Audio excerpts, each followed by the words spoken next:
Are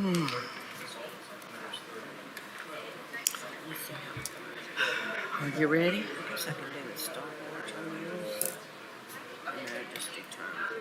Okay.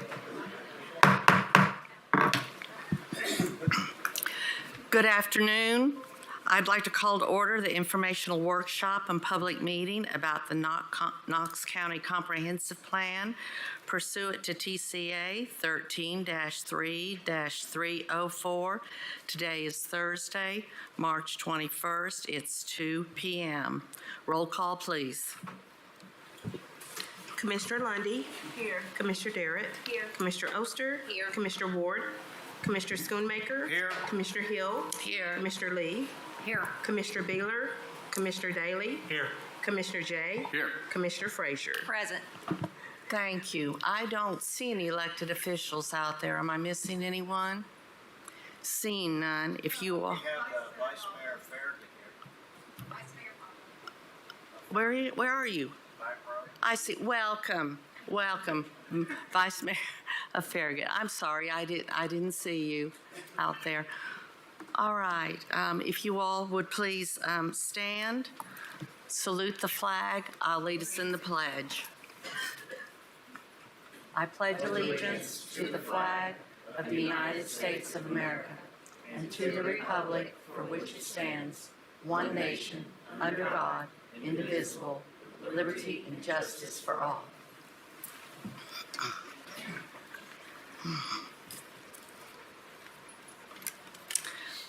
I thank you all for being here. Just as a brief introduction and an order of business, we are going to start out with public forum. Each speaker will be given 3 minutes.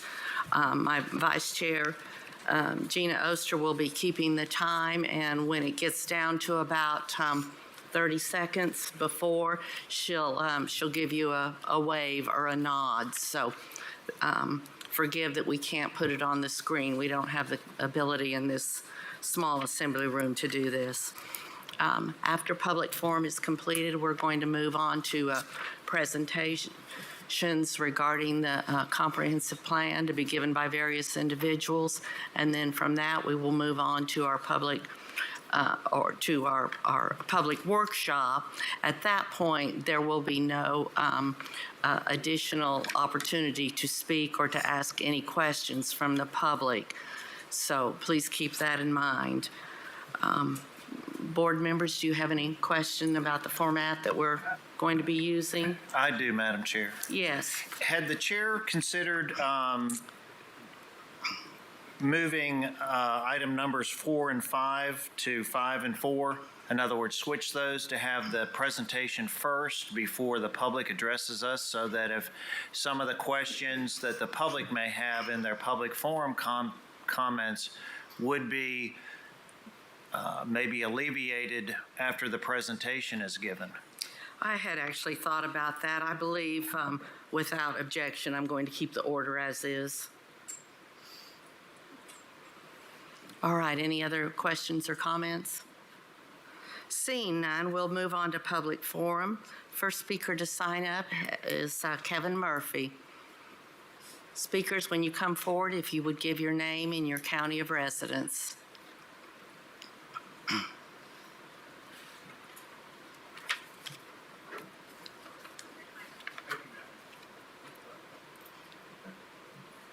Thank you, Madam Chair. Kevin Murphy, Knox County.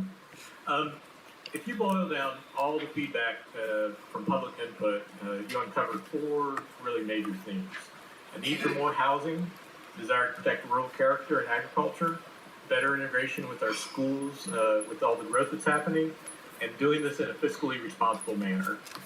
The plan really delivers on number 1 and number 4, proposes some new development place types that are aligned for more dense development, and it puts those in areas where there's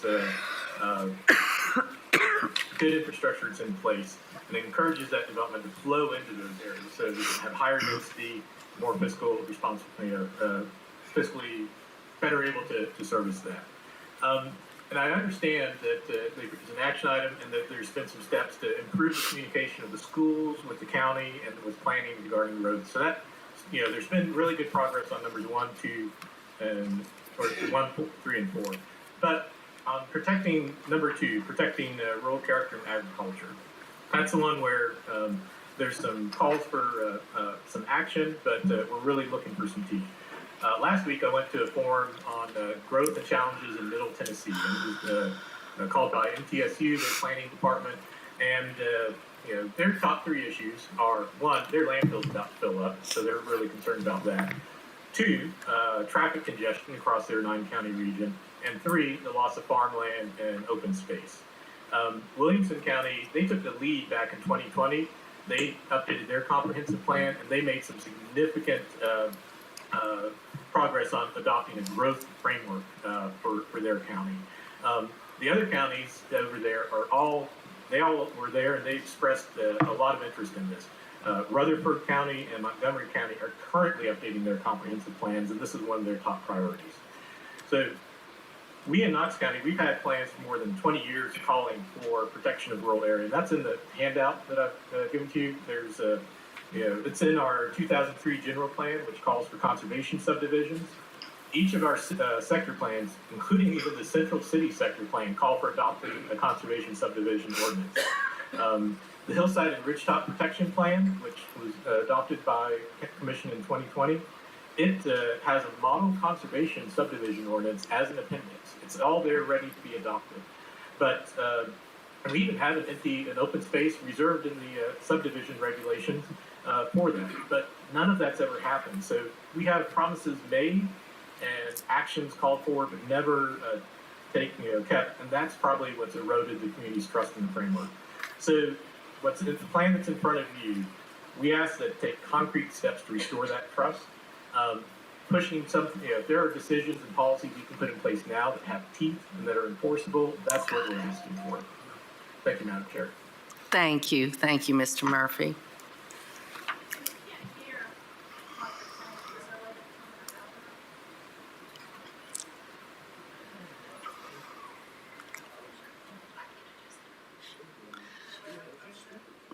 If Sandra Korbelik would come forward, we might just play with this mic a little and see what needs to happen up there.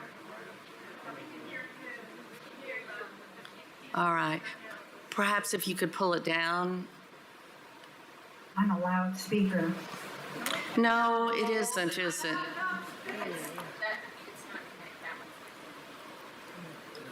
Do we not have IT in here? Just speak. Testing. Switch one of these. Just say something. Albeit the brave men of the 4th Brigade have I think, have we got it? All right. Now you may need to move back a little. Oh, it sounds like we've all gotten louder. Thank you. Your name and county of residence. I'm Sandra Corbella, and congratulations, you got the name right. Knox County, Chair Hill and Commissioners, thank you. There are good things in the draft plan, but when it comes to protecting our natural resources, you will be adopting a proposal that is ineffective and outdated. We know that protecting our natural resources is a major concern of your public. We know that through Advanced Knox and the East Tennessee Realtors Association survey that protecting natural resources has been a primary concern of the community and is a goal in the draft comprehensive plan. But, as my grandma said, the proof is in the pudding, and that means you don't know how well it tastes until you eat it. Let's judge the value of this goal by how well it's defined in the specific implementation policies. 1, it's very narrowly defined. Threatened and endangered species, and Knox County has several: water quality, stormwater control, wildlife habitat and corridors, riparian buffers, unique features. These are not mentioned in the plan. 2, except for steep slopes, there is no public map showing natural resources. You can't protect what you don't know. 3, there is no call for open space natural resource plan. This would allow us to understand which features have more value than others and how they interconnect. our ecology interconnects. 4, many Tennessee counties are much more advanced in recognizing and protecting natural resources. And there are opportunities for protection that are not mentioned, such as land banking, transfer development rights, and so on. We can do better. You can do better. There are many environmental organizations and people concerned about protecting our natural resources. It cannot be replaced once it is lost. I will be submitting additional information in the next few days, which I hope you will read and consider. Thank you, and I have less than 3 minutes. Go. Thank you. Thank you so much. Our next speaker is Kimberly Pettigrew.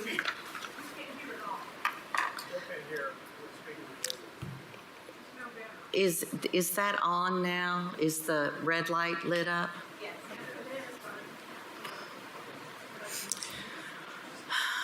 All I can do is apologize. I'm so sorry. Perhaps try another seat. I don't know what else to say. There are a couple of seats opened up over here. If this would. Audience, can you hear me from this microphone? I can hear you really well here. Right. Hello? I don't think it's the systems. I think it's the plug-ins. That's the best I can do. It's the direction of the speaker, because they're facing us and they can't hear behind us. But they're not working, the other speakers. Try Hello? Get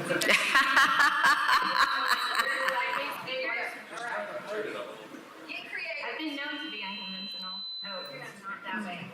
Is that okay? Is it better? Okay. Kim, it's great. Kimberly Pettigrew, Anderson County.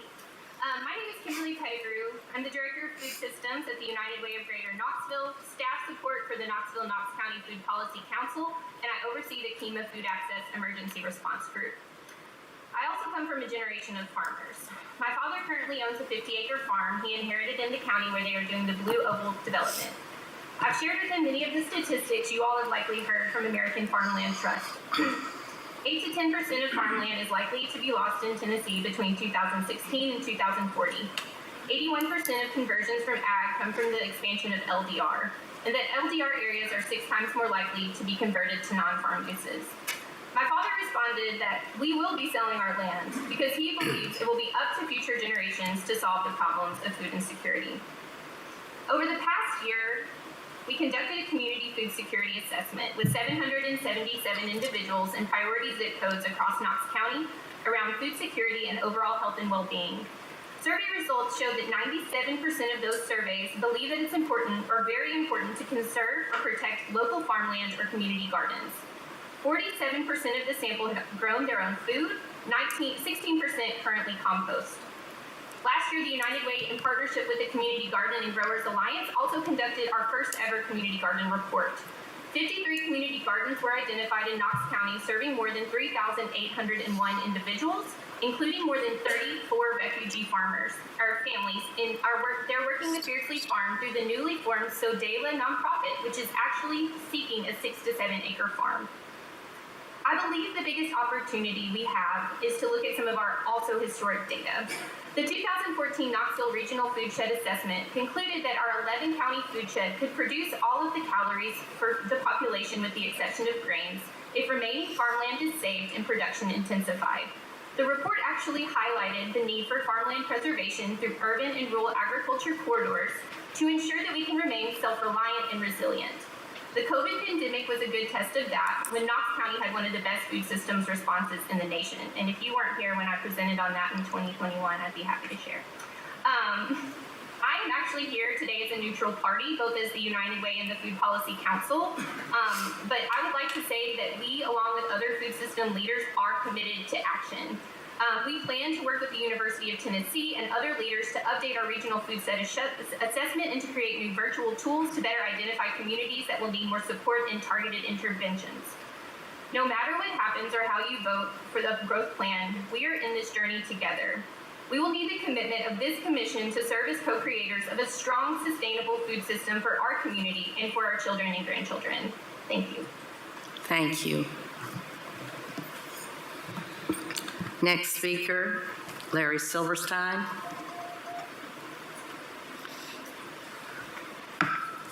And he did provide a handout. Did all the board members get one? Thank you, sir. Larry Silverstein, Knox County. I am speaking as chairperson of Community Forum. The proposed comprehensive plan makes profound changes from our existing general plan. Property owners understand sector plans and density limitations. They are being discontinued without a rationale for doing so.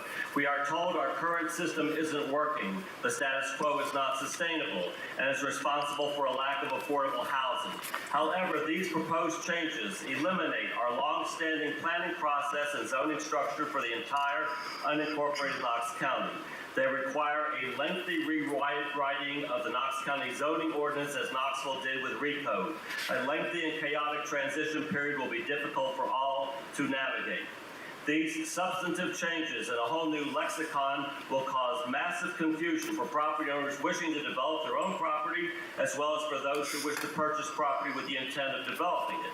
These draconian changes were not requested by the public during Advance Knox, but will drastically affect nearby property owners and neighborhoods. A temporary national imbalance between supply and demand for housing exists, largely due to the COVID years when little construction was taking place and people were not looking to move. Rising interest rates, shortage of skilled workers, and supply chain issues has delayed construction and dramatically increased the prices of housing.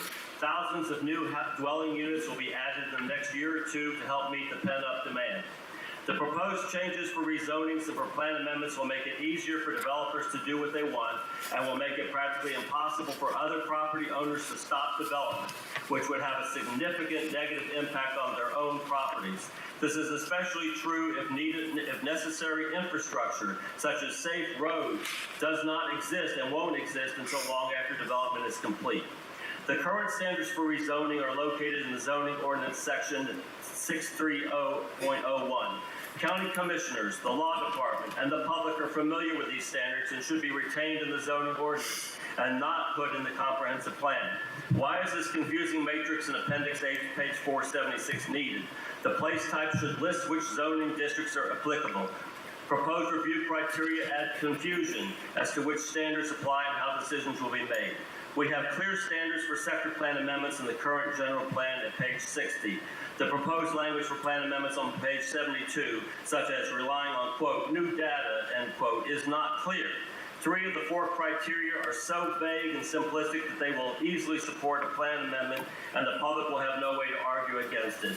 The existing general plan has far more specific and easily understood policies and standards compared to what is proposed and should be retained. This proposed framework for rezoning and plan amendments needs to be reconsidered. We also strongly urge you to adopt and codify hillside and ridgetop protection and include it in the zoning ordinance and comprehensive plan. The Hillside and Ridgetop Task Force Plan was written 12 years ago. The public overwhelmingly supports it. Please follow the stated vision and goals on page 6 of the plan and protect these lands and trees. Thank you very much for your consideration. Thank you. Thank you, sir. Our next speaker is Gerald Thornton. Good afternoon. I'm Gerald Thornton. I live in Farragut, Knox County. I represent the Harvey Groom Group of the Sierra Club, and we appreciate all the effort that y'all are putting into this general planning effort. However, we urge you to make some significant changes to the draft comprehensive land use and transportation plan, because the draft plan, if adopted, does not really impose any limitations on what Knox County Commission can do when it revises the zoning ordinances, which is where the policies in the plan will become enforceable law. The plan should not just be a series of recommendations. It should say, this is what the county will do as a matter of law, and then the zoning ordinances should follow from that. Further, the draft plan does not fully reflect all of the community's priorities. Specifically, the conservation of farmland, open space, wetlands, hillsides, and ridgetops, and affordable housing were among the priorities established through the advanced NOC process, but these priorities are not reflected in the draft comprehensive plan or in the amended growth policy plan. Where the comprehensive plan is defective or deficient, those problems should be resolved, and the growth policy plan should be derived from the revised comprehensive plan. For instance, in Chapter 3, under Implementation Item 7, the plan talks about preserving forest and wildlife habitats, but does not require any particular places to be protected, and does not identify any wildlife migration corridors for protection. Although the draft plan identifies park deserts throughout the county, under Implementation Item 18, it does not identify any specific places where parks will or should be established. In our opinion, the draft plan designates too much land for planned growth, reducing the rural areas of the county, particularly in the Gibbs and Rita areas of the county. Since the plan will be reviewed and amended occasionally, 5 to 10 years, depending on when there's need to revise it, it would be prudent to reduce the planned growth areas now and expand them later only if time proves a need for more expansive development. The draft plan does not impose a housing density limit on the designated rural areas. We recommend that the plan specify a density of no more than 1 housing unit per acre in the rural areas. The proposed plan appears to envision urban, suburban, and rural areas designed to accommodate transportation only by individual vehicles. This concept is obsolete and has been shown in numerous instances to have negative effects on the quality of life of the residents and the local environment. Any comprehensive land use and transportation plan needs to account for the impacts of climate change and greenhouse gas emissions, which are primarily caused by the transportation sector. The plan doesn't consider that. There's no focus on the role of public transportation in the plan. The plan should require that the road improvements identified in the draft plan and all needed infrastructure improvements be completed before new developments are approved. The plan should guide growth towards the development of self-sustaining clusters corresponding to the town center concept and provide housing, employment, shopping, and recreation within walking distance of residents and not towards continued urban sprawl. Infill growth should be required by the plan. New and infill developments must be well-planned, attractive, and include a variety of housing options, retail and restaurants, and so forth, within walking and biking distance of the growing population to reduce automobile traffic and CO2 emissions. Could you wrap it up, please, sir? Okay. I will submit a written version of this later, but we respectfully request that the comprehensive plan be further revised to address these issues and be edited to mandatory language binding on the Knox County Commission when it tries to write the revised zoning laws. Thank you. Thank you, sir. And our final speaker today is Wolf Nigel.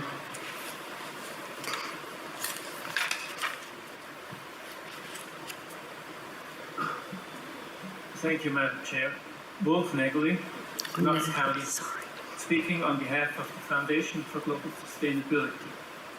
When I signed up to speak, I had to declare whether I'm for, against, or neutral on this topic. And I think that's not very suitable for a workshop. I can easily state that I applied for all 3, but there were only radio buttons, not check boxes. So I would like to commend all the commissioners for actually making the restriction on the adoption of the growth plan that it will be in effect only if this comprehensive plan gets adopted. And I think the growth plan needs to be updated and improved as much this comprehensive plan. And I'm not going to repeat what all my previous speakers have already said. I agree with everything they said. It's very important that you consider all these conditions and concerns of the citizenship. Climate change is not mentioned at all in this comprehensive plan, so it's not comprehensive. You have the obligation to look forward and to be not narrow-minded on a particular topic, but to consider everything holistically and how it could turn out in the future. And I think the growth plan is taking a great land grab from the agricultural area. And if we look at climate change, really it's accelerating. Every successive IPCC report was revising its projections, and because the worst projections are becoming the most likely or more probable now. So it's accelerating more and more. And as we've seen with other crises that are going on, climate change is really causing a lot of these problems that we're experiencing. A lot of people just don't recognize it, that housing prices, like climate change, has caused a lot of tree from wildfires and the infestation of pests in Canada, for example. The lumber industry has been very heavily diminished, and so the prices of lumber have gone up, and a lot of other things, cost of living in general, have gone up in tandem with climate change impacts that make everything more expensive. And we can't really change that, but we have to deal with it, and we have to expect it, and we need to plan for it. And the big problem with the comprehensive plan is that it has not done any policy assessment. What would happen if the trajectory of the predictions, the growth projections, are not turning out as it was said in the beginning of the plan? It's very likely that we could have more or less growth in population. And agriculture, of course, is an important part. And when you give away a lot of agricultural land, you have to think about 7 generations ahead. And so this is just too big a chunk. I think the growth plan needs to be done in smaller, like 2-year steps or 3-year steps. That was mentioned, but it's never been done. And so we shouldn't just take such a big grab at one time. Could you wrap it up, sir? Yes. So, yeah, we'll probably get some atmospheric river coming to Knoxville, and it will devastate a lot of areas that we haven't even thought of being at risk. And as was said before, there hasn't been enough investigation into the property values, not just for development, but in terms of biodiversity and the natural resources and the ecosystem services that we receive from them. Thank you very much. Thank you very much. Thank you, sir. I appreciate very much the time that each of you have taken to come out and still comment on this plan. Thank you so much for doing that.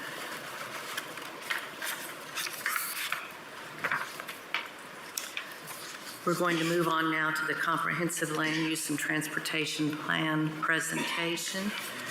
I understand that we have 3 speakers here from Kimberly Horn, and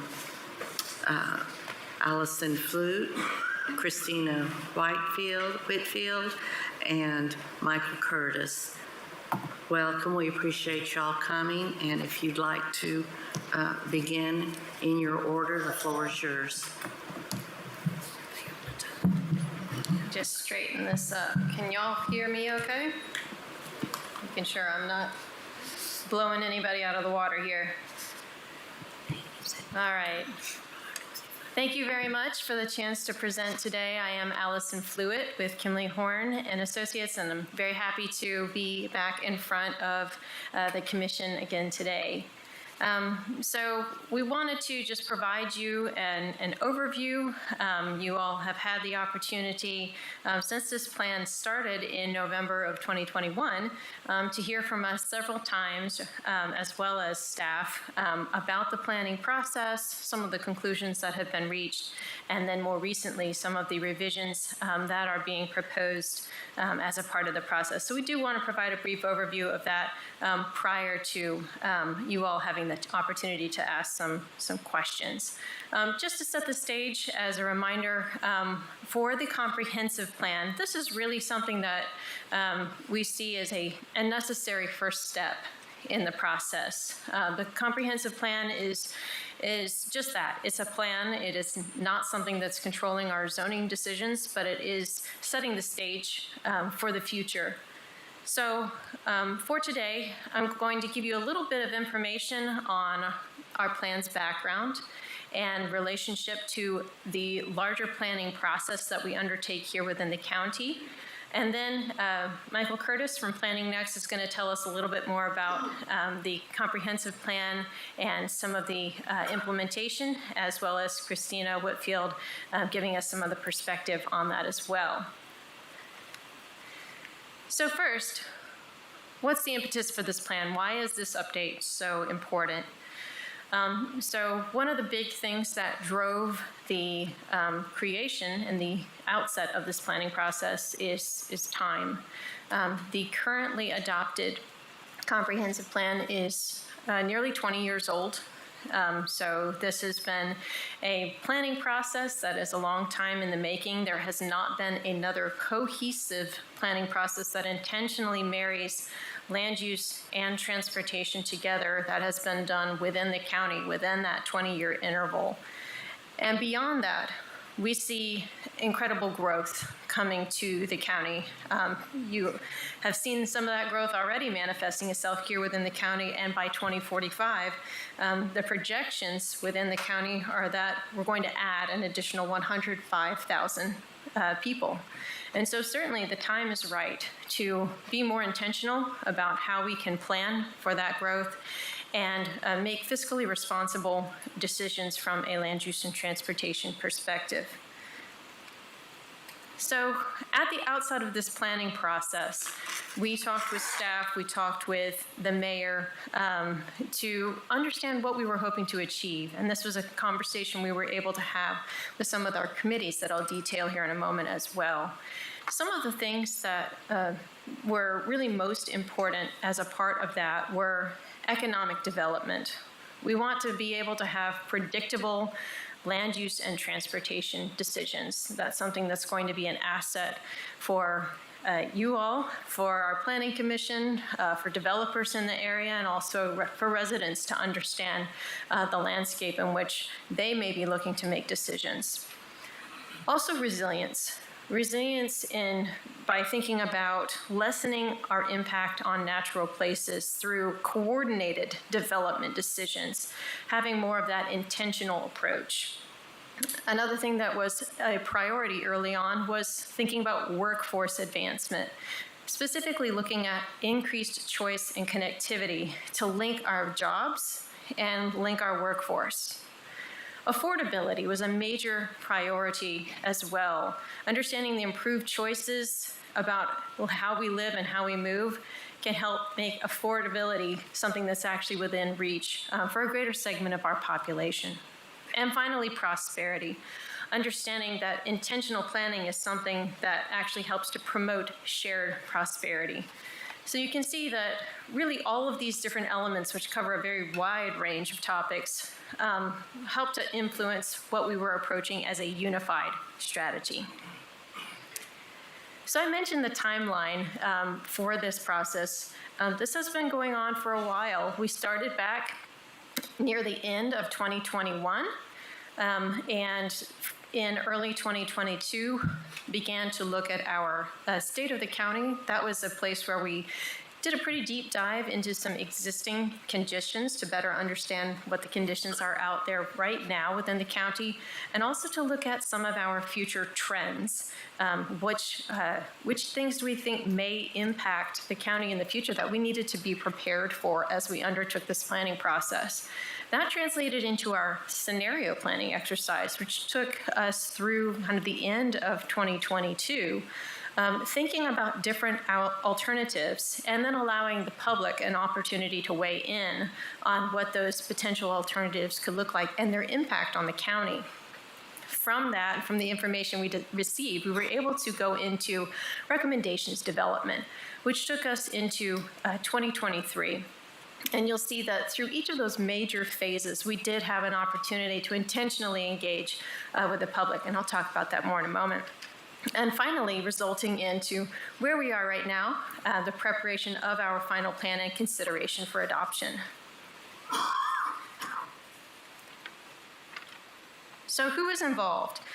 We had a large number of groups that we intentionally engaged throughout this process.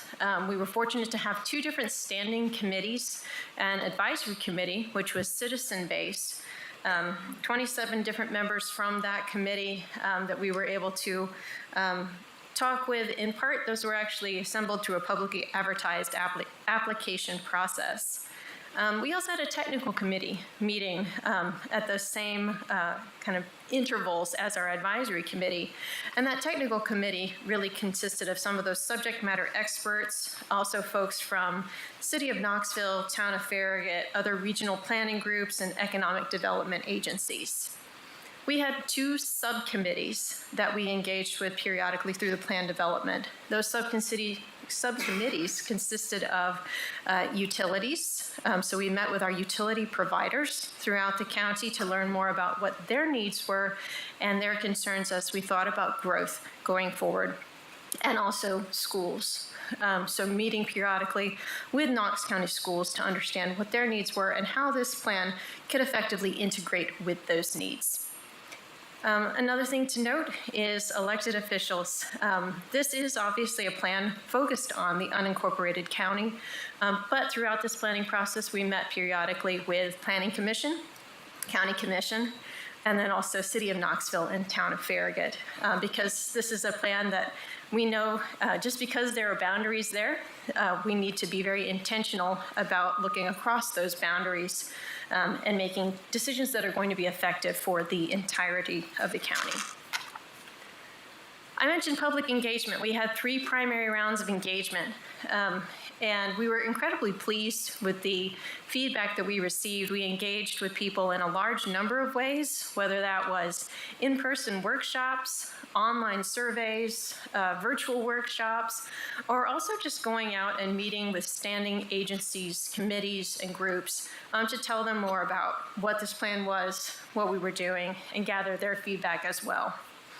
Our first round was focused on listening and learning, really generating those ideas and hearing about people's issues.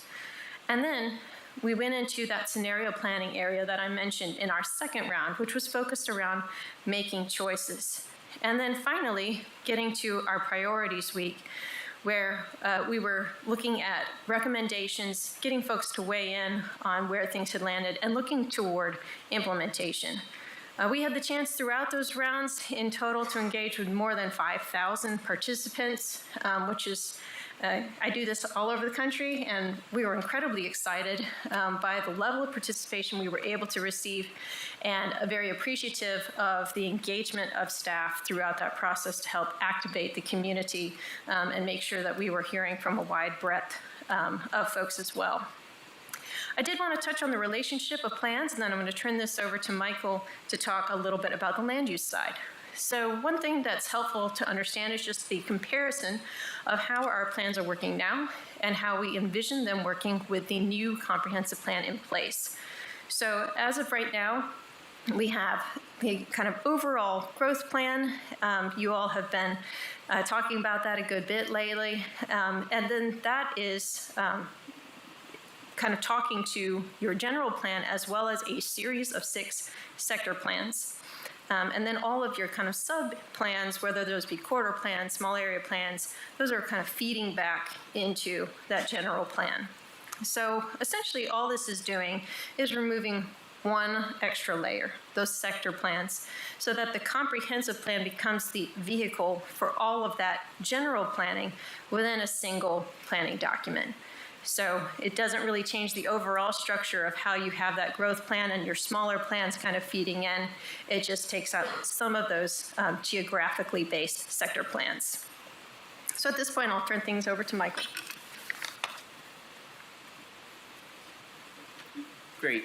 Thanks, Allison. So again, my name is Michael Curtis, and I'd like to start talking about some of the things that are in the plan, beginning with the more general and then starting to work toward the specific. So one of the first things I want to point out is that there are a series of 8 goals, which are on page 6 of the plan. And we heard a lot of comments earlier about conservation. Conservation is actually one of those goals, so that is part of the plan's intent. Now, one of the primary policy pieces in the plan is the future land use map. And the future land use map does a lot of things, but it is not a future zoning map. It is a tool for making potential recommendations about changes to your zoning. It's also a tool for thinking about where and what type of infrastructure improvements may be needed to address some of the growth that we anticipate in the future. The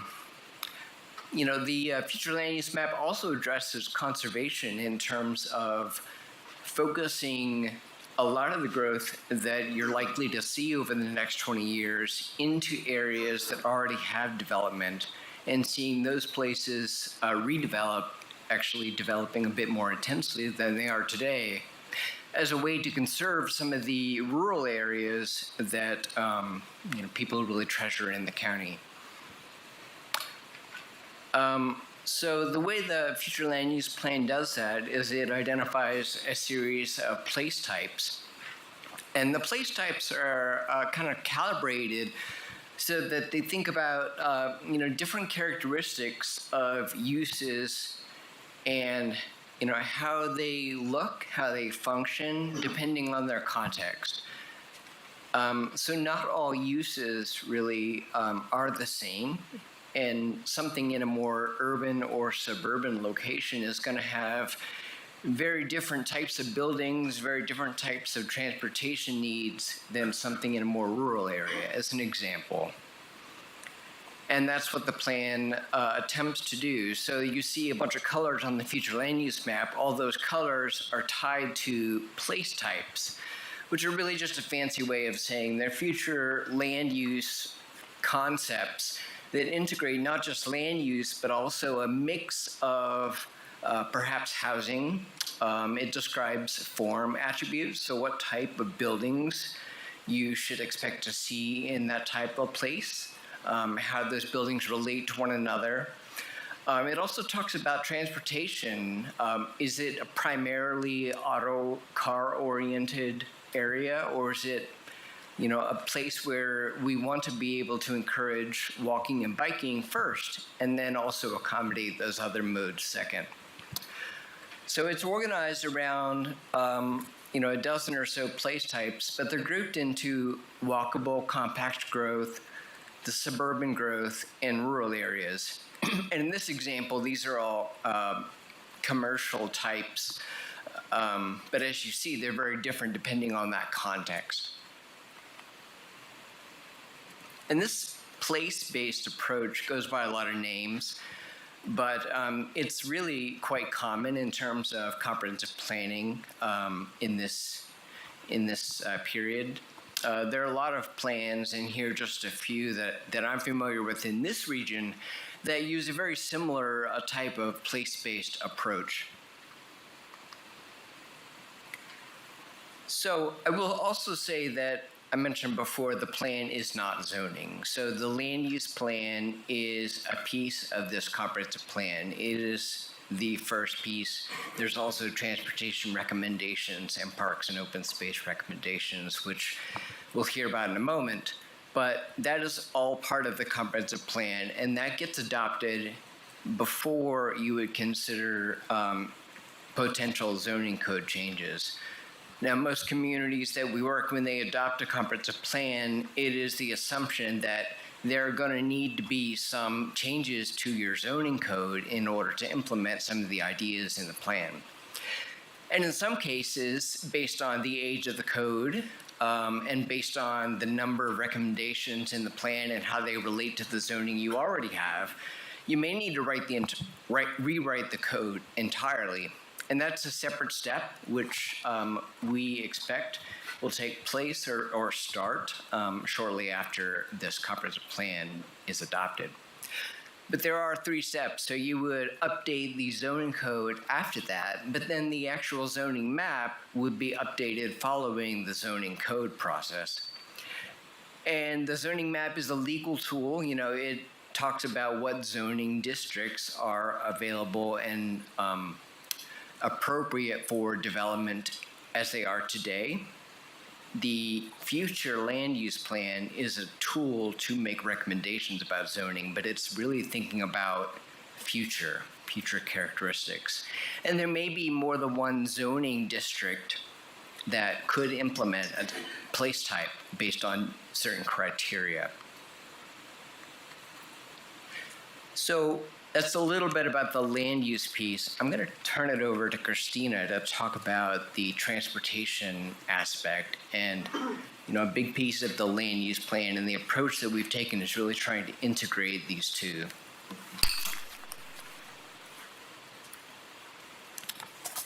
Awesome. Thanks so much, Michael. Great to be back out with you guys this afternoon. We're really excited to be here and walk you through some of the intentionality that your staff and the community were able to provide as we thought about pairing this land use strategy that Michael just walked us through with the decisions we're making about our infrastructure. So, as you've heard from everyone tonight already, there was a big focus on making sure that our capital investments and our growth are better aligned. It's been something that's been a point of frustration in the community up to this point, and this was our opportunity to be much more intentional about that. So as we thought about those land use and transportation goals, we were really trying to align those investments with where we anticipate growth happening, and we wanted to make sure that we were encouraging development that provided connectivity and redundancy, so we're not funneling all of our traffic onto our primary streets. And that as we're making those new development decisions, we're providing folks with the opportunity to walk, to bike, to get out and do stuff a little different than they're doing today, where they're entirely reliant on their car. And then that as we're doing that, we have these town center developments that really allow for Knox County to have some of those essential services in your part of the county without always having to drive into the city of Knoxville or the town of Farragut, and provide that commercial aspect that's really missing today. And then finally, as you've heard from everyone out here today, the preservation of rural places was really important, and the intentionality with which that was incorporated into the place types of the land use plan, and also respected as we were thinking about how we plan for our transportation. So you'll see in your plan that we've had out there for a little bit now that there is a transportation recommendations map. Through this process, we actually did a deep dive of the county's historic transportation funding through your capital improvement plan. And with that, we were able to program projects with what we can reasonably expect to be available. So this isn't a wish list. This is projects that, based on historic funding, your tax generation, partnerships with TDOT and the TPO, are projects that we can actually tackle with the revenue that's out there. And with each of these, so back to that intentionality with land use, we waited to put the transportation recommendations after we decided the land use so that we could see this area is recommended to be more intense, what transportation needs there to serve that in the future. So that step process, we fed it into it, and it was directly responsive to the future direction of land use. I'm going to hit quickly on the 4 types of projects you'll see in your plan. Safety, kind of self-explanatory. These are the places where we had a high crash history, and that would need to be modified to enhance that safety for our drivers and folks walking and biking in the county. Capacity are places where we're actually adding lanes to accommodate more single occupancy vehicle travel. And then modernization, something a little unique to Knox County. If you guys have driven around, you know we have a lot of really narrow roads that often don't even have striping, they don't have shoulders. This is the category that catches some of those roads that need to be brought up to everyday standards, but don't necessarily need to be widened, and you'll see a lot of those in some of our rural areas. And then finally, the multimodal lines you see there, those are our countywide greenways that stem from the adopted greenways plan.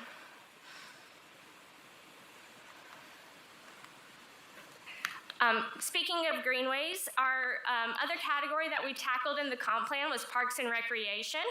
We actually have a really good baseline to start with for the comp plan. Thinking back to what Allison shared about how our plans feed into the comprehensive plan, you all have the 2009 Parks Plan and the 2020 Greenway Corridor Study. Those will continue to be used as a guide for decision making and have been folded into the comprehensive plan. But as a part of this, we also looked at a park desert analysis because that was something we heard from the community kind of repetitively.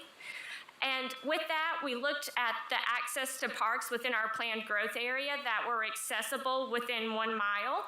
And I think an important clarification, we did include city parks in that because folks don't decide, I live in the county, I'm only going to a county park. And what we were able to come up with that is actually the priority areas for park investment. So as you're looking at these maps, the areas that are darker purple are the areas that in the next 25 years, as the county continues to grow, you should really be funneling your search for new land for park facilities. And that will help address some of the park deserts that were identified. So this is a lot to achieve, and I think one of the things that you've heard over and over is that we wanted to do this in a way that was fiscally responsible. With the advanced Knox process, we did do a robust fiscal impact analysis. We looked at historic revenue generated to understand what may be available in the future. We looked at the cost to serve, what it costs the county to provide stormwater, what it costs you guys to maintain your roads, provide law enforcement, any of those general government functions you'll have, whether that's helping pay for public health, recreation, all of those things residents want and love, but it does cost dollars. And then if you take that revenue that you're generating from your taxes, remove that cost to serve, that is your net fiscal impact. It's no different than balancing your household budget. And what we were able to find is that if we continue exactly what we're doing today without changing any of our decisions, not changing how we develop our land, the county would run at a nearly $2 million annual deficit. So that's not $2 million between now and 2045, that's annually. And that's if we just continue the suburban single-family sprawl that we have going on today, that's adding all those new roads without as high of a return on the tax investment. But back to the scenarios that you guys have seen over the last 2 years, with the preferred scenario, if we make those changes to how we develop and grow, we make much smarter decisions and we get closer to a $5 million annual surplus that then the county can be intentional about improving transportation or being responsive to stormwater needs or investing in new things like parks and recreation opportunities that folks would like to have. So with that, I'm going to turn it actually back over to Michael, and he's going to talk us a little bit through how we implement the plan.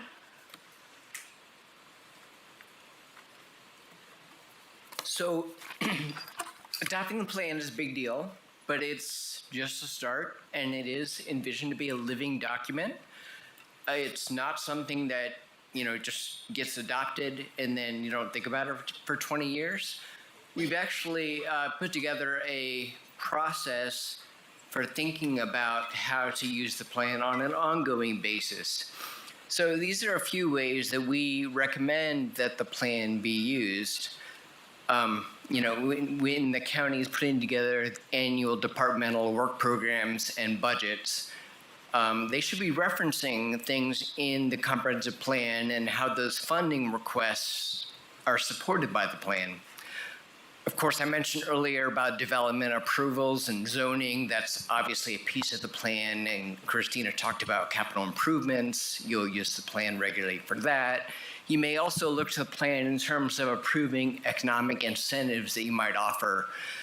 And then, the private sector should also be aware of the plan in terms of their decisions about where to make investments.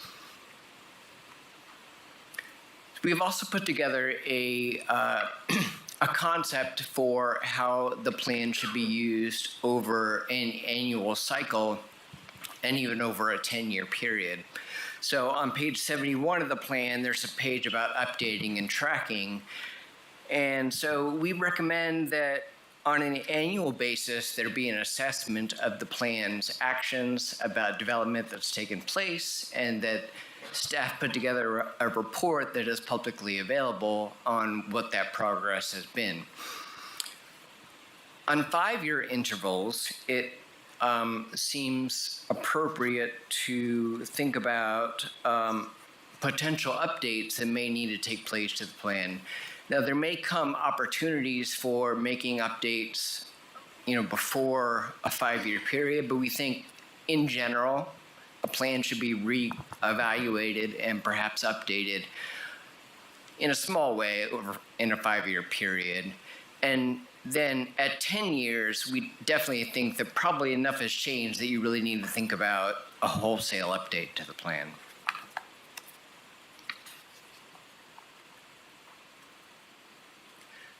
So I mentioned earlier about zoning. There is an appendix to the plan which correlates the place types that are on the future land use map to your current zoning categories. Now, this is something that most comprehensive plans will do, relating their land use categories to their zoning districts as a way to help with the decision-making process. And it's never a one-for-one. There's usually 2, 3, 4 potential zoning districts that under certain contexts, certain situations could be just appropriate for implementing a certain place type. So that's what this matrix tries to do. And we decided not to put this zoning correspondence within each place type's definition, simply because we realized that you would be updating your zoning code very soon, and that information would be outdated. So we put it all in this appendix with this matrix that talks about, your current zoning districts and how they relate to those place types, which ones are appropriate, which ones are potentially appropriate given some criteria, and which ones are probably not appropriate. And again, this is something that we think is an interim tool until you update your zoning code. But it's probably something also that gets updated once that code is finished and adopted. So Allison is going to wrap us up with a summary of some of the plan revisions that have happened recently.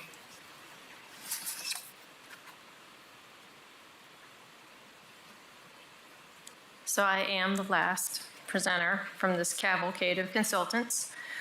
And I did want to step us through our plan revisions. We've had a draft of our comprehensive plan up online since October. And since that time, we've had the opportunity to present to this group, to the Planning Commission, and to the city and the town, and to learn more from you all and from members of the public based on feedback that we have received. And respond to some of those with suggested revisions to this plan. I will note that for those of you all on the commission, you have a handout today that does include all of those items that have been revised from the October draft. I am not going to cover these in detail. I'm just going to provide a quick overarching summary of those, but I will also note that all of these proposed revisions are included online on our project website at www.advanceknox.org. So I think that this has been a great opportunity to be very transparent with what those recommendations may be, including those revisions as they have been suggested and advanced over the past several months. So I will just briefly move us through some of these, and I will conclude with those that were suggested most recently by the Planning Commission. So, and again, in case things start going wonky, you all have this in a handout. So for our plan revisions, a series of updates were made. They covered a few of our different chapters as well as our appendices. Just to point out a couple of these highlights, I will note that in our Chapter 2, our framework chapter, there was a new place type that was added in response to some of the feedback we have received. It's a rural agriculture place type. So please take note of that.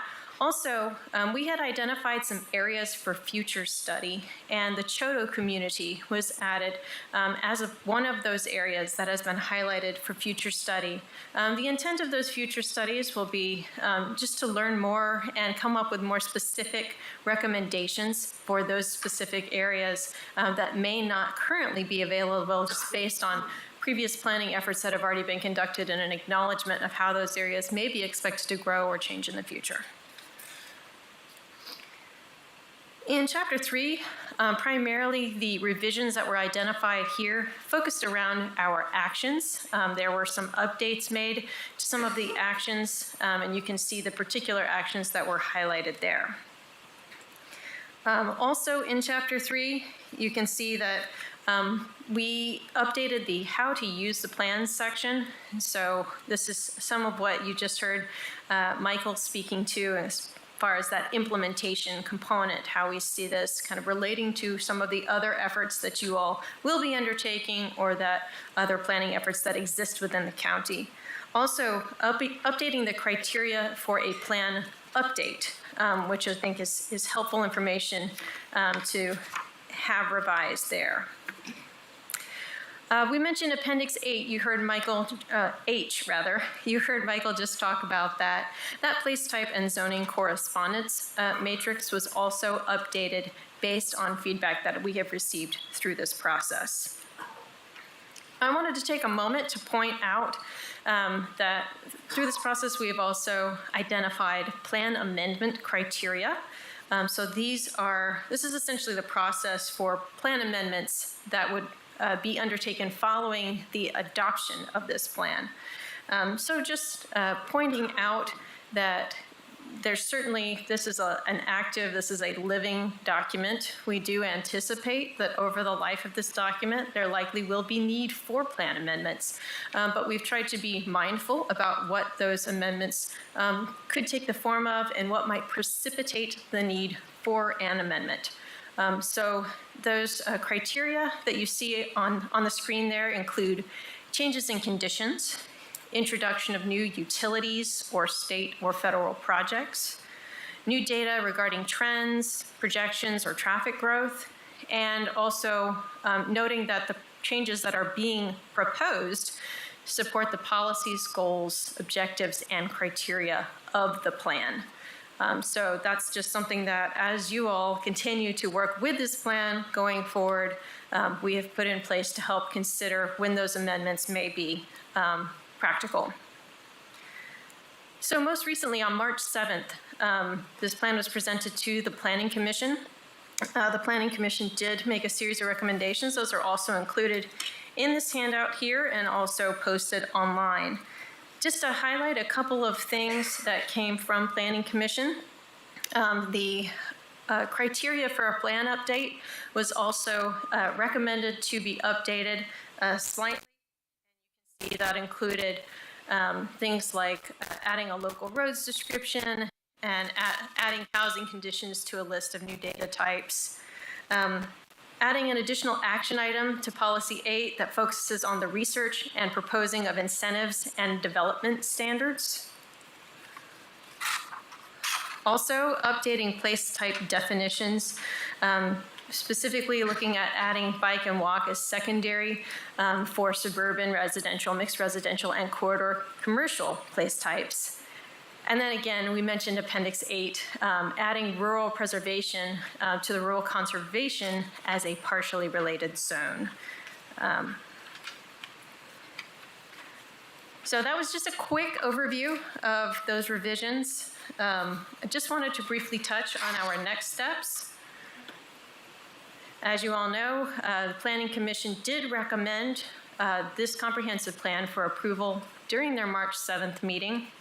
We are having today's public hearing, and then the County Commission voting session is set for April 22nd.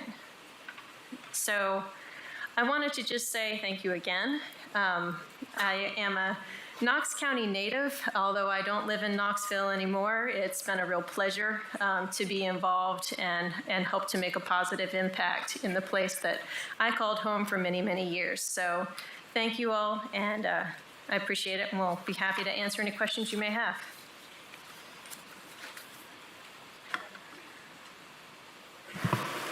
Thank you very much for that. Commissioners, if you just indicate your interest in speaking. Commissioner Frazier. Thank you, Madam Chair. Thank you for the great presentation. I've heard that a couple of times, just trying to be as active and engaged during this process over the last 2 years, both as a citizen and now an elected official. So thank you all for the work. I really appreciate it. This is something that I've advocated for over the course of probably 10 years, just knowing the impact of growth and development on our communities, especially, our families, and speaking from experience, my sons as well. So I'm appreciative of this process. So I just have a couple of questions. If we want to make additional suggested changes or revisions, or even create possibly a new section or criteria, like a couple of examples with hillside and ridgetop protection, or updating the soil map as part of the process, because our soil map is, I believe, about 10 years old or so, or just like tweaking some of the language. What does that process look like?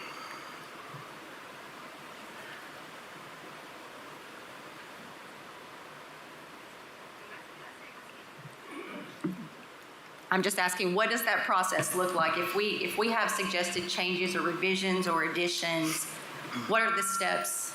How is that considered? Does it come, and if this body were to approve them, does it then go back to Planning Commission, or what is the best way to push those forward? So I would defer to Director Moyers. It depends on what you all suggest for additional amendments to the plan, and whether or not it needs to go back to Planning Commission. Okay. But you all, it is within your purview to make changes to it at this point. So what would be the best process for doing that? Is that something where I provide all of my colleagues with my suggested revisions or changes or additions, and then it's brought to the April meeting? And I'm just looking for the process and what's the best way to do that. All right, well, the way it works is basically, wow, it's loud. The way it's always worked.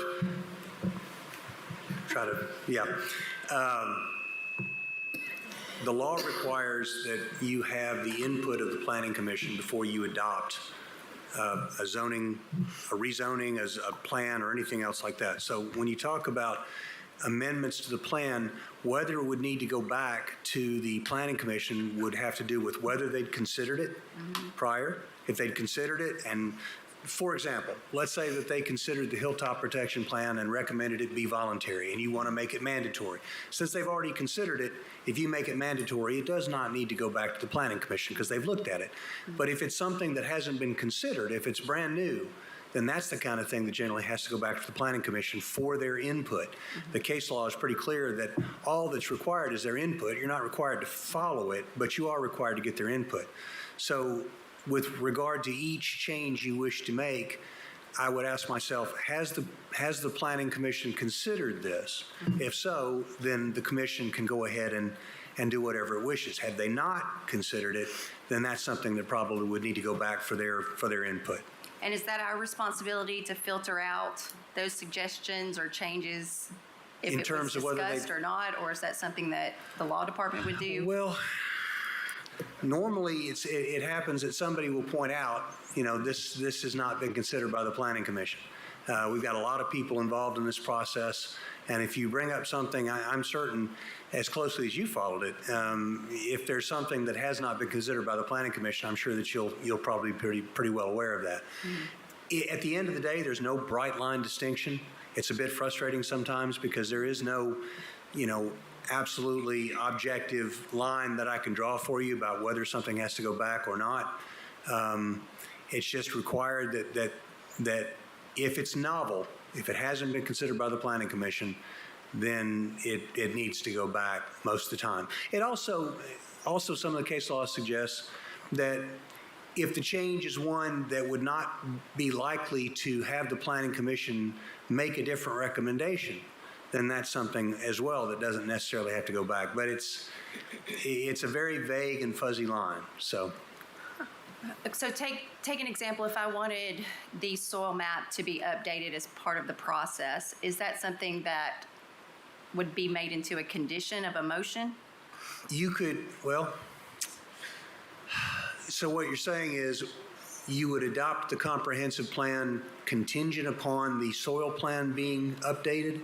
I'm asking you. Well, I mean, that is a thing you could do, but then the problem with that is, depending on how long the soil plan requires to be updated, it could take a month, 2 months, 5 months, 6 months, 10 months, a year before the comprehensive plan actually goes into effect. Well, I think there's language we can use where we could put it into process as a condition that it would refer to the updated soil map. I think there's a way to That would be massage fine. that language The word so that contingent. it wouldn't hold up the work. Sure. The of word plan. contingent is a difficult word because it would hold it up, but you could state that you're approving this and directing the Planning Commission or whoever is in charge of updating the soil map to do that and reference the updated, whatever the most updated soil map is. Okay. That gives me a little bit of clarity. What's the process for future revisions if it comes before that kind of targeted 5-year?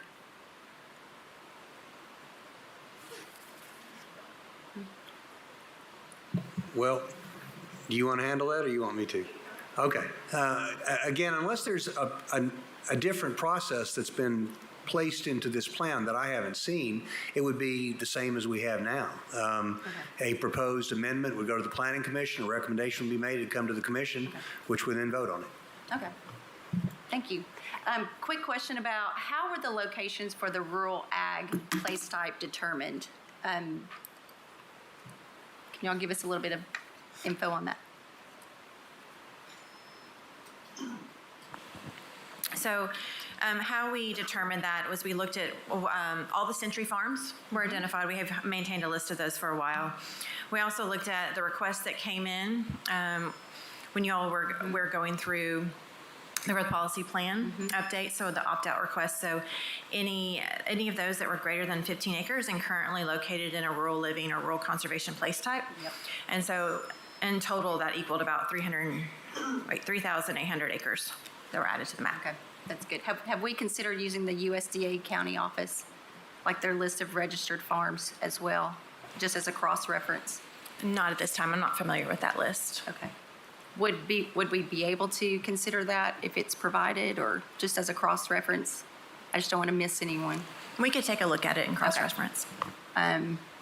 Also, we had talked about, I know briefly about layering the KGIS map with environmentally sensitive areas of the county, like steep slopes, prime ag, national registers, floodplains, wetlands. And I suggest that only because I'm kind of curious to see, are we proposing any potential like subdivisions or commercial developments over those areas that maybe we weren't identifying and being intentional with those?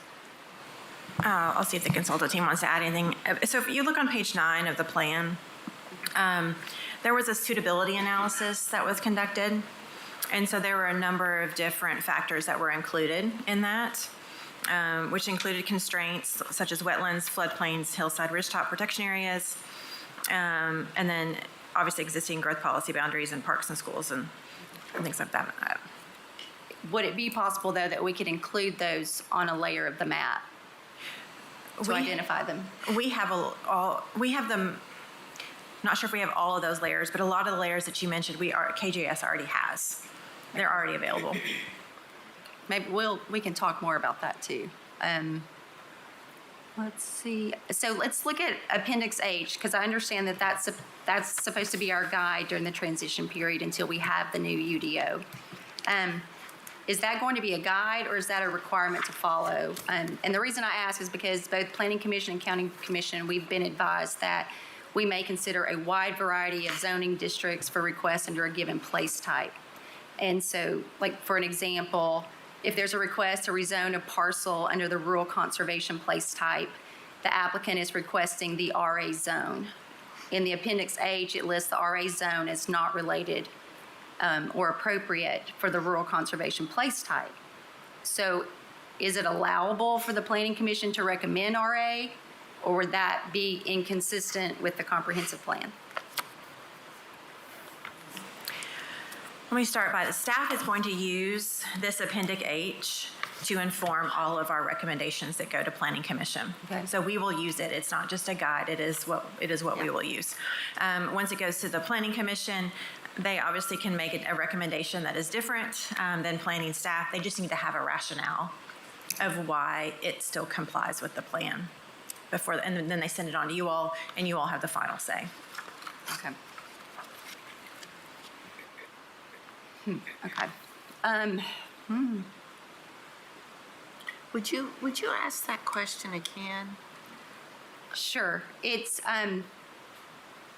really considering a wide variety of zoning districts under given place types. So Right. if an applicant is requesting a zoning district that is not, if you look at Appendix H, if it's not listed, what are the considerations of that? And You mean it doesn't fit into the future plan, Yes. land use yes, designations? yes. Okay, I got you. And if I can clarify, it's similar to what we do now with our land use classifications table. Our staff looks at that.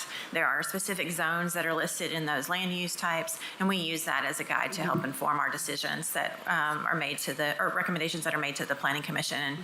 And you all, I mean, it's not different than what we currently have. Well, I think that's where my biggest concern is at this point. I really need that criteria to be strengthened.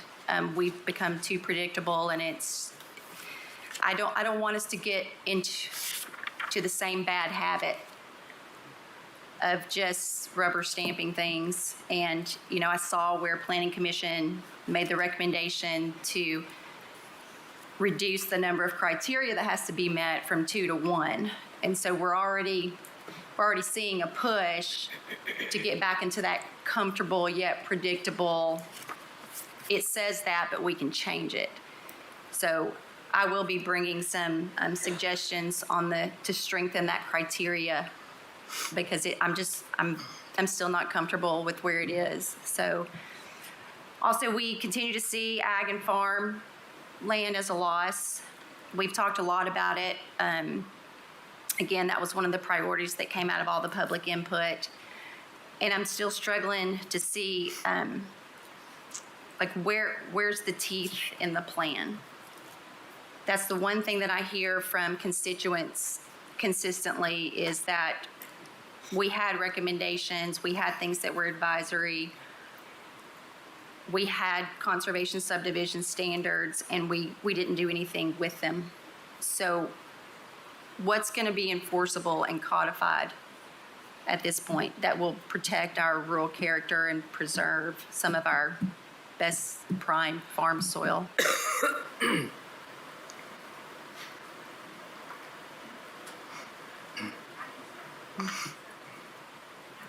As Michael said, and as we talked about previously, that's the next step in the process. So you need to update your regulations. Our zoning code is very old.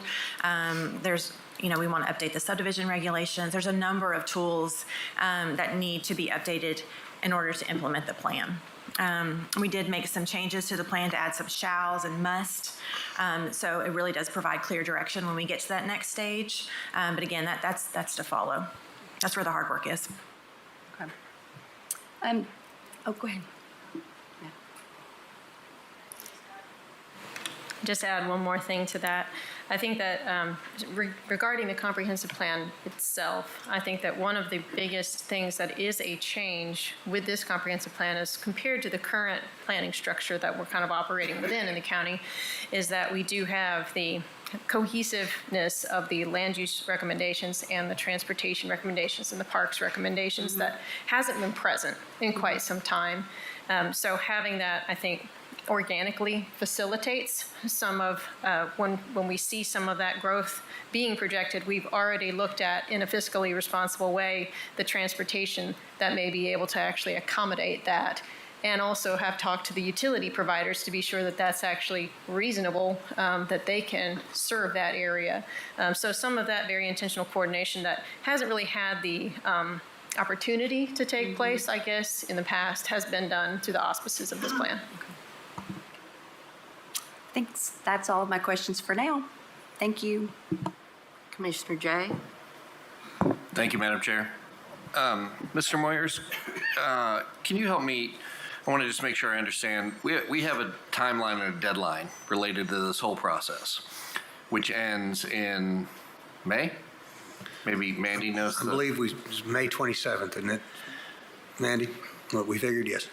Okay, so it's very important. Sorry, go ahead. The timeline is for the growth policy plan, not the comprehensive plan. But we've tied them together. Yes. Right. So This is tied. we don't have one or the other. We got them both. Correct. And I think that's very important because if we don't stick with this timeline, having married them both and decided to go forward, we go right back to the beginning and we stay with status quo, and it is not good. The timeline, the process, the amount of money, time, and energy has been spent.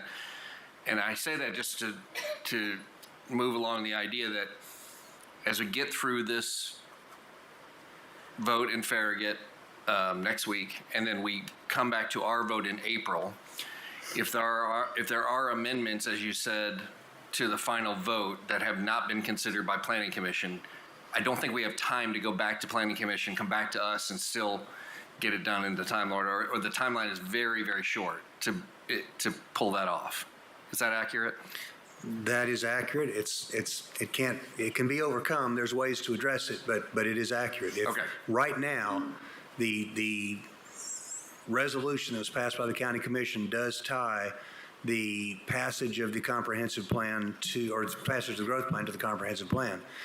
If it were felt by the commission that there were changes that needed to be made to the comprehensive plan that were sufficiently novel that it would require resubmission to the Planning Commission, the commission could amend its earlier resolution and unhook the growth plan from the comprehensive plan. That is an option you would have.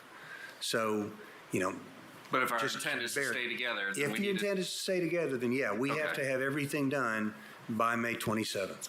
And I'll thank you very much, Mr. Moyers. And I just remind my colleagues, in addition to that, that is right on top of budget season, which is a massive amount of stuff that we're doing right on top of everything else. So I want to make sure we're really, and I have an idea that threads to that. And this is just a suggestion for you, Madam Chair, and for our colleagues to think about this. As we get to this vote in April, my recommendation would be if there are any revisions to this that colleagues want to present, that they very specifically say, I am recommending that we, as part of the final vote, change it from ABC to DEF, very specifically on our forum where everybody can see. And then in the voting process, we take each of those amendments one by one and vote on them. They go up or down.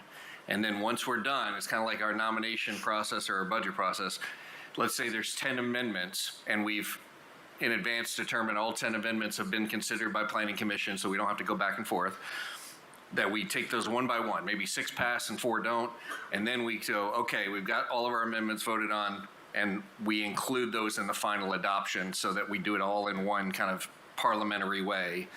And I may say I want an amendment and it gets voted up or down, and then we just go through them and process. And then I think that way we can, if adopted, we can then move the whole thing to one vote in adoption, keep our dual paths married, keep our timeline.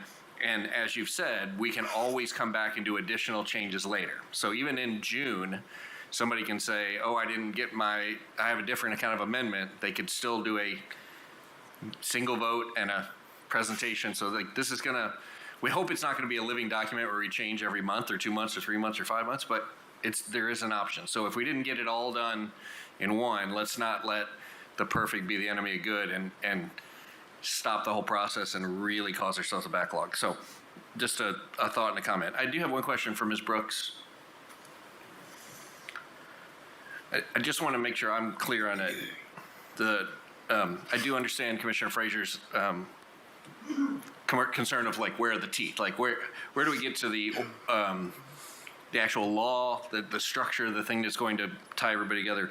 And you said that is in the unified, the UDO and the updating the zoning ordinance and all of those tools that keep us in this path, correct? That is correct. But you can't have a new zoning code and ordinance, unified ordinance without a plan.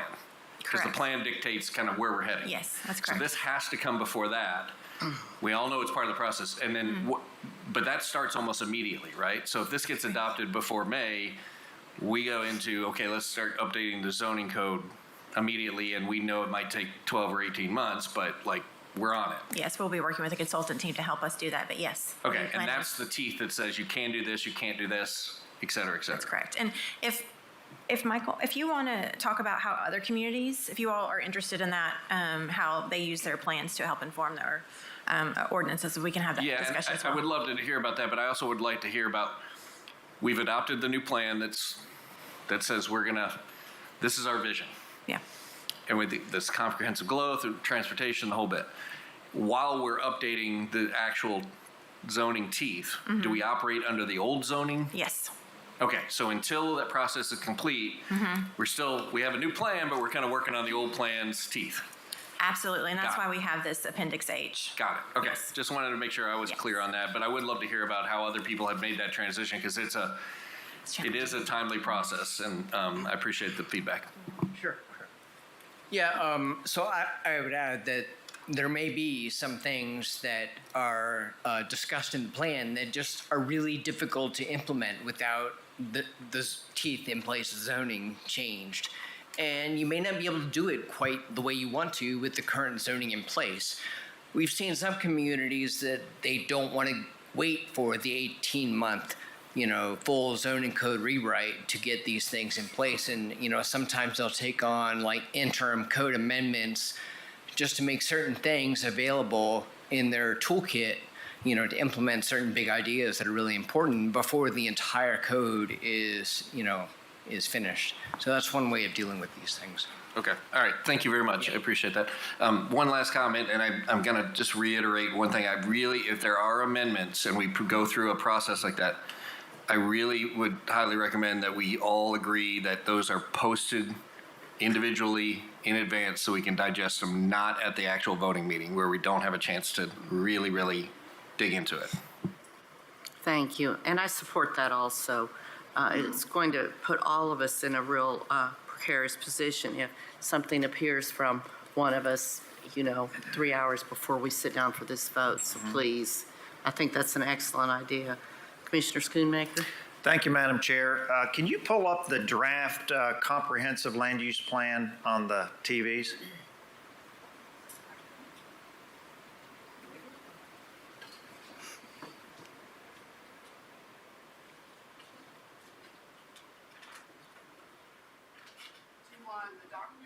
The 82 pages.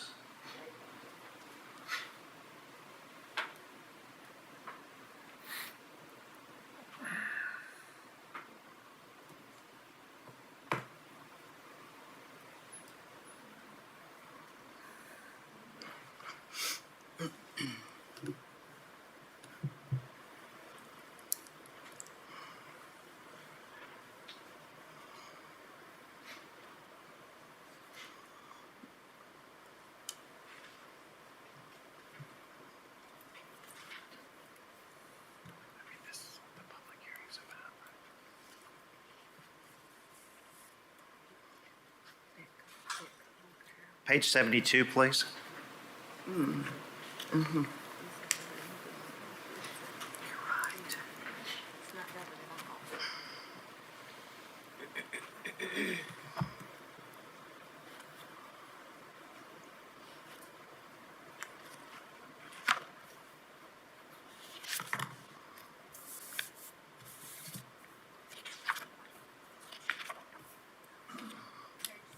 To document page, PDF page 76.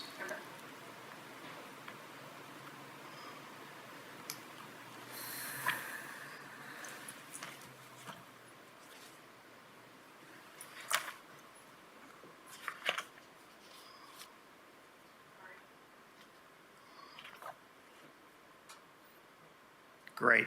Blue box, criteria for a plan update. The first one says, the first bullet point says changes of conditions such as surrounding land uses.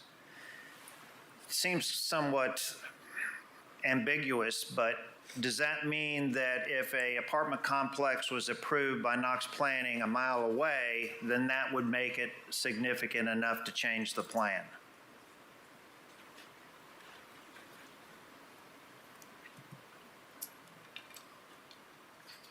Commissioner, I don't know that staff would consider that a significant enough change, Okay, but I cannot speak for the planning commissioner in this body, of course. okay. And stay right there. Can you see number 3 down there where it says new data regarding trends or projections? Yes. Okay, who is the authority for new data? Authority for new data. Well, ultimately, you all are the authority to change the plan. That would be ultimately within your purview, whether or not you thought the data was justification enough to change the But plan. who establishes the data? It can come from a number of different sources. It just depends on, like if it's projections, that could come from the University of Tennessee. It could come from CBER, which we've talked about. It really just depends. Okay. And then on the opening paragraph of the blue box, it says that if 2 or more criteria apply, it may be appropriate to update the plan. Mm-hmm. Who changed the language before it was submitted to the Knox Planning Commissioners to change that from 2 to 1? The planning commissioners changed it from 2 to 1 during their meeting. And how was that brought to their attention? That was part of their review of the plan. They reviewed the plan just like you all are doing. So could the public perceive this as that makes it now easier for the development community? I guess that's subject to interpretation. Yeah. Okay. All right. Can you scroll to, let's see, page 44 of the same document?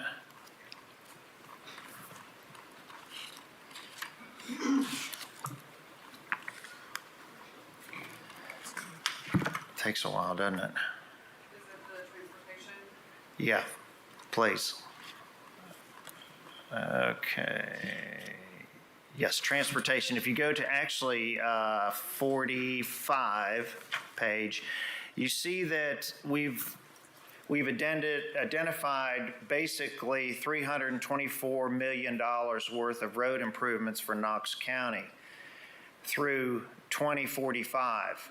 Is this the total that Knox County would have to spend to get our roads to where they need to be to satisfy the growth in Knox County?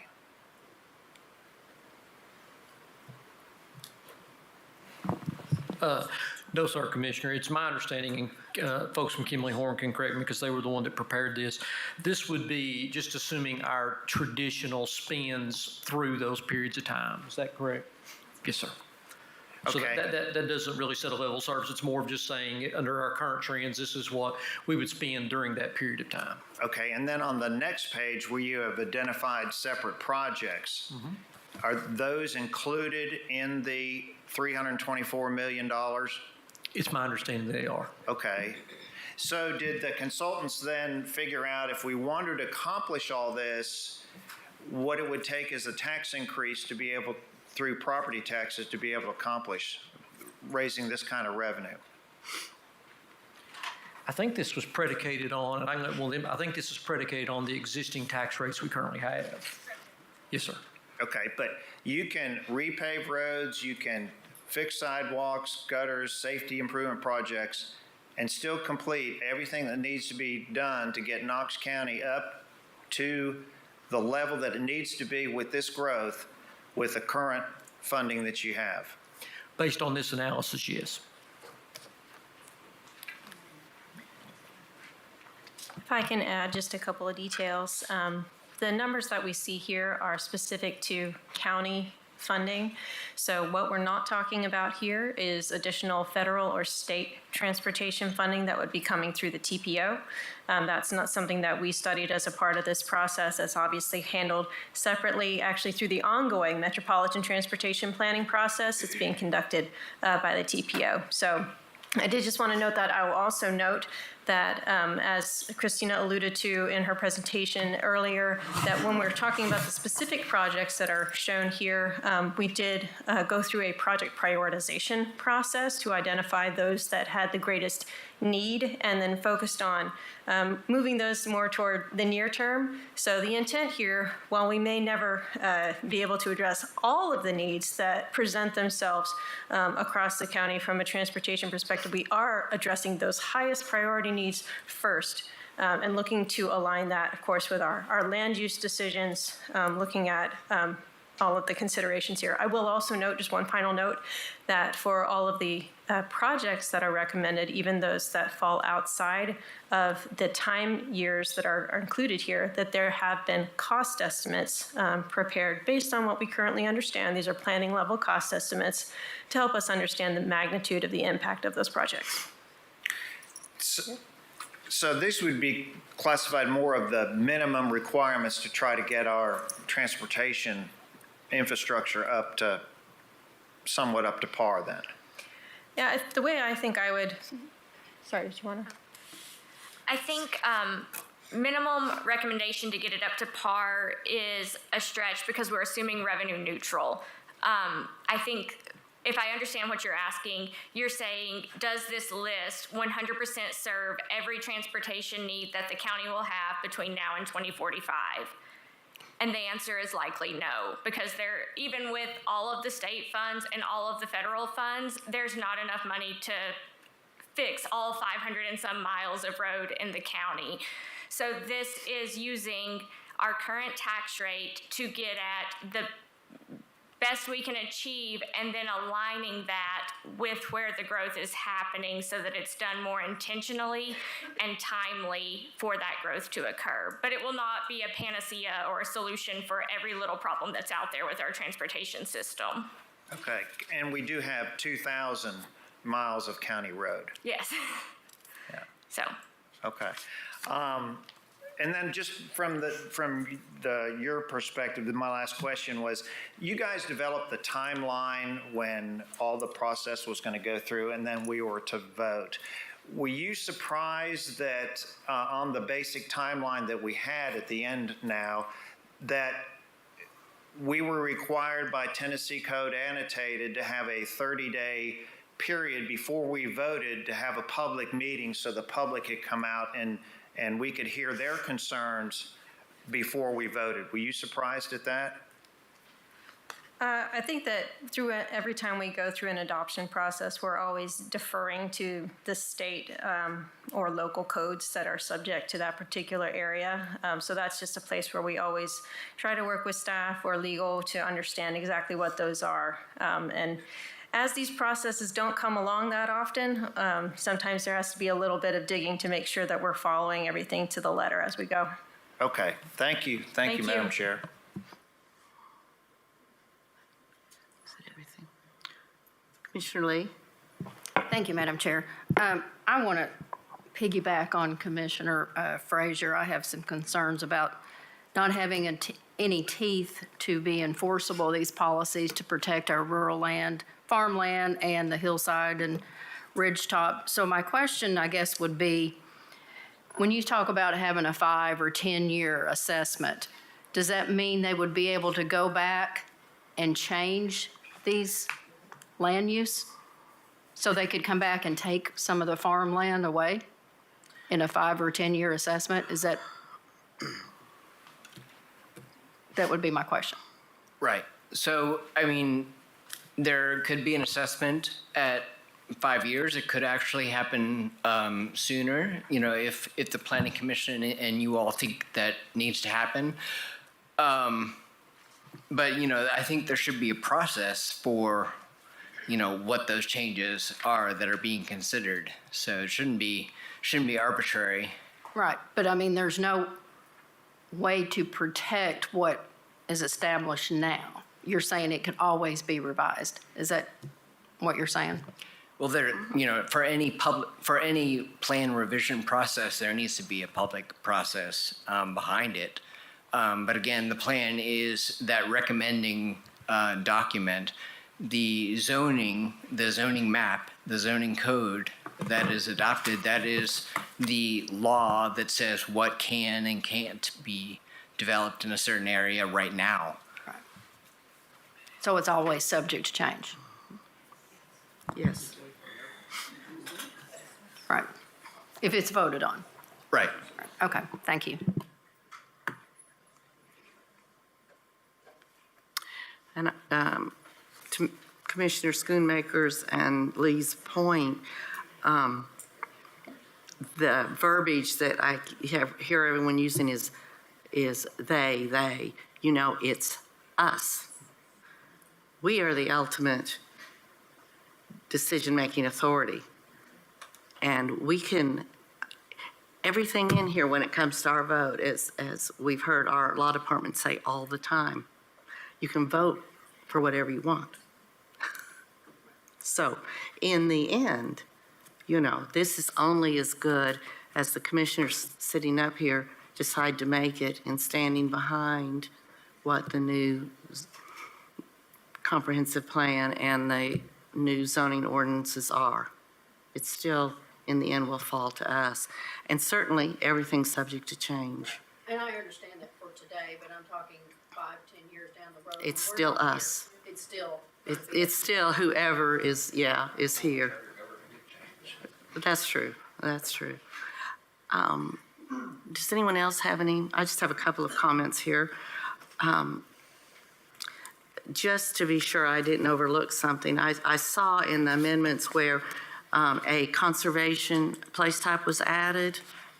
Did I hear? All right. But it is not in this February 24 document from last month, is it? We've had the rural conservation place type. We added a rural agriculture place type, and it should be correct in your document from February. Okay, so it's not rural ag and rural conservation. Correct, they're separate. It's the same. They are same. I got you. Okay, I see it now. Thank you. Because I did hear a speaker say that there was no place that it was addressed, and I just wanted to point out that it is in fact in there. And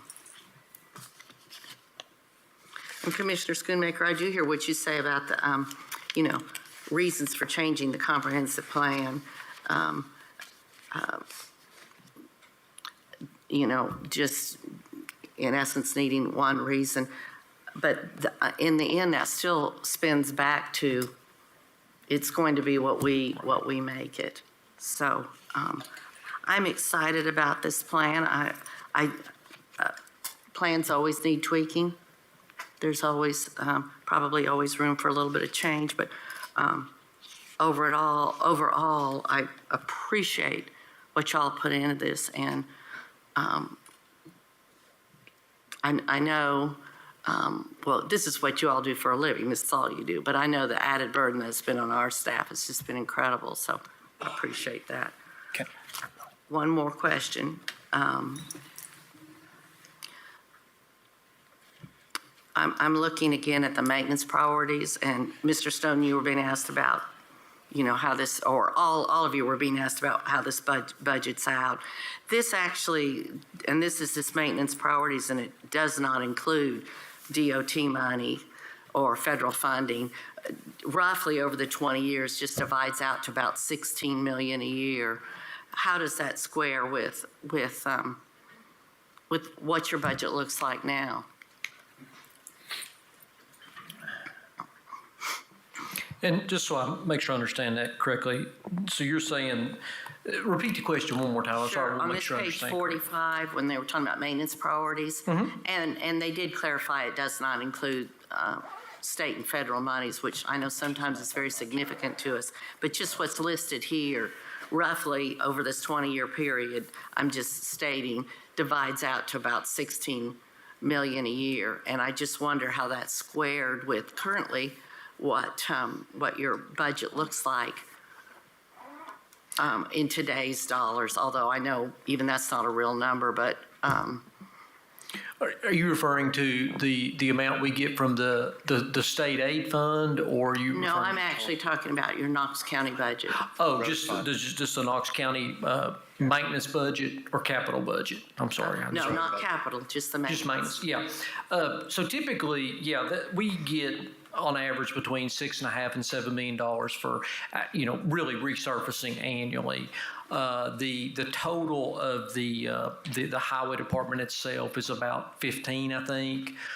So a large portion of that obviously is salaries and benefits of a very large staff, but typically on average we spend about $7 or $8 million a year for resurfacing. Okay, and state and federal money is also used for a lot of these projects also? It is. We receive on average of about $600,000 to $700,000 additionally above and beyond that $7 to $8 million for roadway maintenance. We also are part of the Bridge State Aid Bridge Grant Program, which is really based on the structural capacity of the bridges, so the cities are actually able to use some of that money. And then the TPO is obviously a little bit more dynamic. You sit on that board. It's a little bit. There's 13 or 14 agencies that are fighting for those dollars. So it's kind of a little bit unpredictable as far as how much we get there. But yes, that's generally in sync of what we typically get. Okay, thank you. Thank you. So this is really probably more a question for the consultants than his total dollars that he's talking about, even with the few things he threw in, probably didn't even hit 10 million a year. So did I hear you say that this squares with current revenues that are generated? That's correct. So I know that up on screen here, we're showing some specific projects. So we're really looking at the capital funding here. So what we started with is we looked at our historic. No, not capital funding. Correct. On 45. Sure. Yeah. I think that what we did to kind of start our process is we looked at all of the different. It's reconnecting. Did I break it? I'm going to talk real loud. You can push it now. All right. Okay, it's working now. It had to go to sleep. Before we got to the capital allocation, we started with looking at some particular program allocations, things like maintenance, bridge and culvert, signal maintenance, spot safety, and also pedestrian improvements. Those particular types of programs, we didn't go to the level of calling out the specific projects because those are really allocated on an annual or as needed basis. So yes, we tried to draw from essentially what the historic values of each of those were and continued those out just based on guidance from staff. But we expect those to be pretty well in line with what we've seen from historic budget levels. But it isn't. I mean, I'm just saying that doesn't. We'll try jive. another way of explaining it, maybe. So the intent of this transportation plan here was to fiscally constrain. So the consultants went through all of the potential projects in Knox County that have ever been planned for before. And that was what they called their universe of projects. And you'll be able to see that in the plan. It's in one of the appendices. And that kind of outlines all of the things we've ever identified as needing to be done. And you'll notice that there are a lot of those projects in Hardin Valley. And the reason is because we've recently finished the Hardin Valley mobility study. So we had a lot of projects to draw from, and they were in the pot. Then from those, we looked at what we had historically got in terms of revenue, and this is in line with what we've historically got in terms of revenue. And we said, if we only had this many dollars, what would we do? And so we went through a prioritization based on growth, based on other things, and we said we would do these projects, and that's what you'll see listed. So you'll see the near-term, mid-term, and long-term projects and all those maintenance priorities. They're all covered by what we expect to get in terms of revenue. All of the other projects that aren't included in the plan are included in the universe of projects, and we're also going to be including some studies in East Knoxville, Chodo, South Knoxville, and we have some additional projects that we want to put into the capital budget. But both capital and maintenance are covered by existing expected revenues. Does that make sense? That was a very Yes, yes. I mean, what you're saying makes perfect sense. I'm just, Commissioner Hill, you're asking about the inflation, because this number is bigger than what Jim just said. well, as I said, it averages out roughly to about 16 million So- a year, and I hear our Current budget is 8 or so. and even Yeah. with little extras, maybe 10 a year. So are you stating over the next 20 years that the inflationary aspect is going to level all this So, out? There's a couple of things that play into this. As we did our historic review, we actually took a look at what the historic increase was year over year.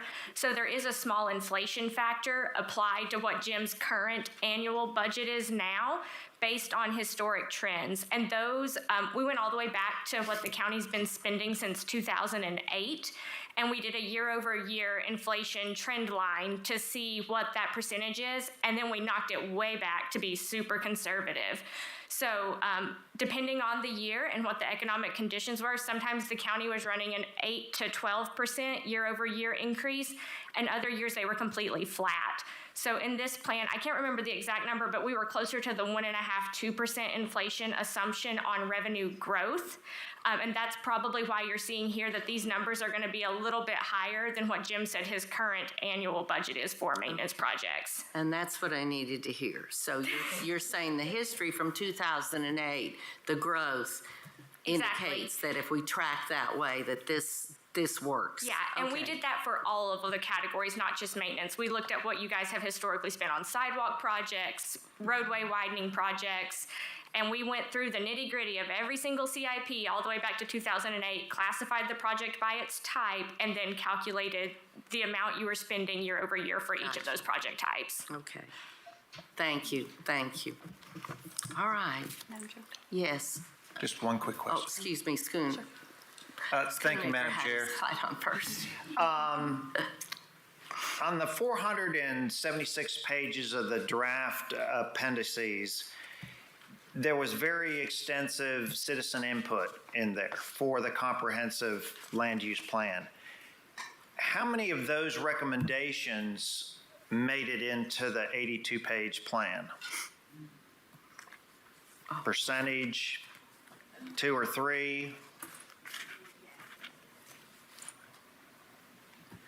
I don't think I can provide you with a percentage. What I can tell you is that we looked at all of the comments that we received, and as we noted earlier, this was a 3-phase public process along with additional phases for our committee participation and presentations to commissions and various other boards as well.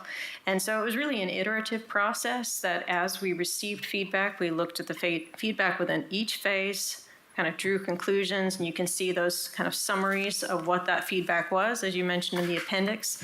And those were all used to inform how we were advancing to the next step within the plan development process. So again, I can't give you a specific percentage because they were really used by looking at each individual comment and then also looking at the comments in aggregate so that we could understand what we were kind of hearing from the public in that sense. Okay, so you feel like the input from the public, they can feel like it was received and acted on?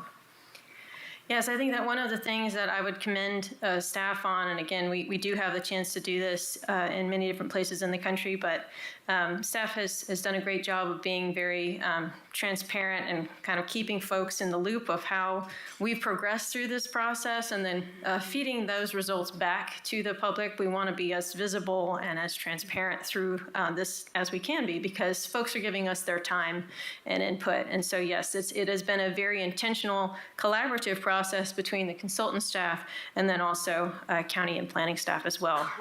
Okay, thank you. Thank you. Commissioner Frazier? Thank you, Madam Chair.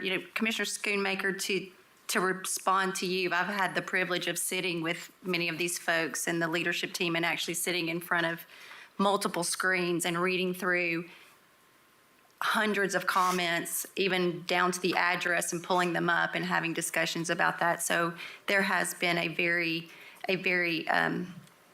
good effort to really respond to as many of those as we possibly can. So I commend our staff, I commend our consultants for that, and really thank you for allowing me sometimes to kind of insert myself into some of those conversations.